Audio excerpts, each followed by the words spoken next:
വെള്ളപ്പൊക്കത്തിൽ നഷ്ടമായ പട്ടയത്തിന്റെ പകർപ്പിനായി സർക്കാർ ഓഫീസുകൾ കയറിയിറങ്ങുകയാണ്. കോട്ടയം പുളിക്കച്ചിറ സ്വദേശി ജോസഫ് പൗലോസ് താലൂക്ക് ഓഫീസിൽ പകർപ്പ് ലഭിക്കാനുള്ള അപേക്ഷ നൽകിയെങ്കിലും ഇത് സംബന്ധിച്ച രേഖകളില്ല എന്നാണ് മറുപടി. ഇതോടെ ഇടിഞ്ഞു വീഴാറായ വീട് പുതുക്കി പണിയാൻ പോലും സാധിക്കാത്ത അവസ്ഥയിലാണ് ജോസഫ് ഉള്ളത്. 24 പ്രൈം ടൈം ബ്രേക്കിംഗിലേക്കാണ് നമ്മൾ പോകുന്നത്. ഈ റിപ്പോർട്ട് 2012 വെള്ളപ്പൊക്കത്തിൽ പെയിന്റിംഗ് തൊഴിലാളിയായ ജോസഫിന്റെ വീട്ടിൽ വെള്ളം കയറി. വീടിന്റെ ഒരു ഭാഗം ഇടിഞ്ഞു വീണതോടെ പട്ടയമടക്കം നഷ്ടമായി.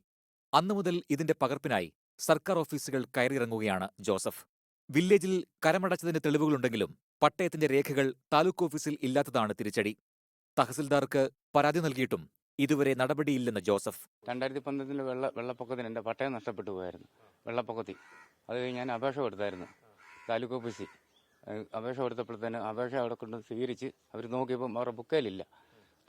വില്ലേജിൽ എൻ്റെ എല്ലാ അടയാളങ്ങളും എല്ലാ പേപ്പറുകളും ഉണ്ട്. അപ്പോൾ ഞാനത് കൊണ്ടുവന്ന് താലൂക്കിൽ ചെന്ന് ചോദിച്ചപ്പം പറഞ്ഞ് ബുക്കയില്ലാത്തതുകൊണ്ട് തരികയില്ല എന്ന് എന്നോട് പറഞ്ഞിരിക്കുന്നത്. 2026 വരെയുള്ള കാര്യം അടച്ച രസീതുണ്ട്. തെളിവ് കിടക്കുന്ന പഴയ ബുക്കയില, ഒരു പുതിയ ബോൾപ്പേന കൊണ്ട് എഴുതിയതിനകത്താണ് എന്നെ കാണിച്ചിരിക്കുന്നത്. 80 വയസ്സുള്ള അമ്മയടക്കം ഇടിഞ്ഞു പൊളിഞ്ഞു വീഴാറായ ഒരു വീട്ടിലാണ് കുടുംബത്തിന്റെ താമസം. കുടുംബത്തിന്റെ അവസ്ഥ കണ്ട് ഇടവകപ്പള്ളി വീട് നിർമ്മിച്ചു നൽകാമെന്ന് അറിയിച്ചു. എന്നാൽ പട്ടയമില്ലാത്തതിനാൽ ഇതും സാധിക്കുന്നില്ല. അതേസമയം തെളിവുകളടക്കം വീണ്ടും തഹസിൽദാർക്ക് അപേക്ഷ നൽകിയാൽ പ്രശ്നം പരിഹരിക്കാൻ സാധിക്കുമെന്നാണ് അധികൃതർ പറയുന്നത്.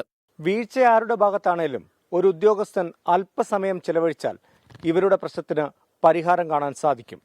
അത് എത്രയും വേഗം ചെയ്തു നൽകണമെന്നാണ് ഇവർക്കും പറയാനുള്ളത്. കോട്ടയത്ത് നിന്ന് അരുൺ നീണ്ടൂരിനൊപ്പം ടോബി ജോൺസൺ, 24.